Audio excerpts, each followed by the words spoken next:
Jay, should I be honest with you? The Tinubu political clout or capacity is exaggerated.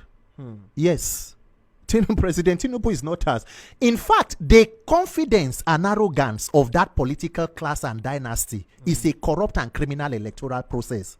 President Tinubu stays in Ikoyi in Bodilon under Etiosa. In 2023, he did not vote in Ikoyi. He registered in Alausa, Ikeja.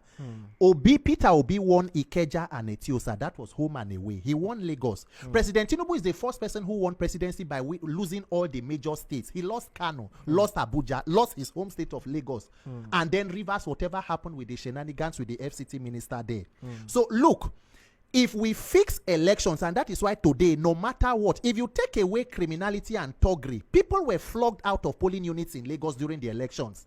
Allow free and fair election and let us taste popularity. If you take away the touts and arrogance and criminality, all the Yashine do talk and all of that, take away the Agberus, let us see who truly is Godfather and how influential. Influence is popularity. You should be able to be confident that people love you enough for them to vote for you without coercion, without bullying, or without any form of violence. So look, the ADC as it is, if they put their acts together, and if they were not that serious, the ruling party will not be as jittery as they are. All the statements you are seeing is because even the ruling party does not know how 2027 will play out. But guess what?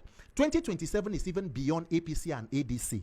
The real opposition in 2027 and the more than 200 million Nigerians who are victims of reckless and irresponsible leadership. The persons who are in hunger, multi-dimensional poverty, victims of insecurity. That is the people's opposition. So Nigerians must wake up and rise above political figures as opposition and know that you and I, if Obi does not become president, what does he have to lose? If Atiku does not become president, he's a former vice president, one of the wealthiest persons in the country. So the real victims of what we are talking about are you and I, the average Nigerians. All right, Jay, the only sectors that are doing well in Nigeria today is crime and criminality. Every other sector is in trouble. That is why you can see people, an ICC that was built in 30 years ago for 28 million is renovated for 39 billion and renamed after who renovated and not who built. There is a desperation for self-gratification and financial aggrandizement. There are no consequences. People are playing God when Nigerians are languishing in impoverishment, extreme and multi-dimensional poverty. So when you put the economic indices of the country on a scale now, you know that we need to rescue ourselves. And if you agree that Nigerians must save themselves, Nigerians are suffering now. A lot is going on now. That is why when you talk about President Buhari dying, Nigeria, we are in an unfortunate situation where we spent money maintaining the life of a president when he was alive. And even in death, taxpayer money will still be used to repatriate the body back to Nigeria because everything will be at the expense of the Nigerian state. Meanwhile, people are dying for malaria in Nigeria. People are dying for smaller sicknesses or illnesses than what killed President Buhari. Yet he could not build one hospital. So Nigerians are in a dilemma. We must find a way to rescue ourselves. So we must pay attention. The coalition should know what to do. They must read the room and know whatever that is going on, the sentiment. So what do you think can happen? See this issue of poverty and the rest of it. It will not change.